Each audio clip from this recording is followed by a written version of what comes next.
Amerikada 6 yil davomida o'qib juda ko'p ilmiy tadqiqotlar bilan ishlaganmiz. Bugun sizlarga shunday ilmiy izlanishlardan topilgan bir qiziqarli fakt bilan bo'lishmoqchiman. Tadqiqotlar shuni tasdiqlaydiki, turmush o'rtog'ingiz siz ular uchun qilgan qurbonliklaringiz uchun sizni ko'proq hurmat qilib qolmaydi.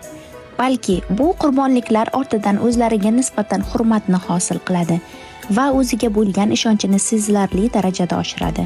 Aksincha, agar turmush o'rtog'ingiz sizni hurmat qilishini istasangiz, o'zingiz uchun ishlashni davom ettirishingiz kerak. Masalan, sport zaliga borish, kerak bo'lsa oilangizni ko'rish va o'zingizga hamda oilangizga qilgan va'dalaringizni bajarish. Siz uchun muhim bo'lgan narsalarni albatta davom ettirishingiz kerak. Shunda na turmush o'rtog'ingiz va na siz o'zingizga bo'lgan hurmatni yo'qotasiz. Bu uyda qoluvchi onalar uchun ayniqsa muhim. Albatta, oltin o'rtaliqni, ya'ni hayotda hamma narsani balansini topish kerak.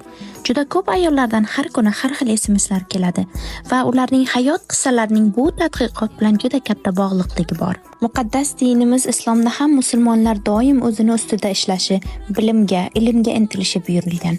Siz bu ilmiy topilmada haqiqat bor deb o'ylaysizmi? Izohlarda fikringizni yozib qoldiring.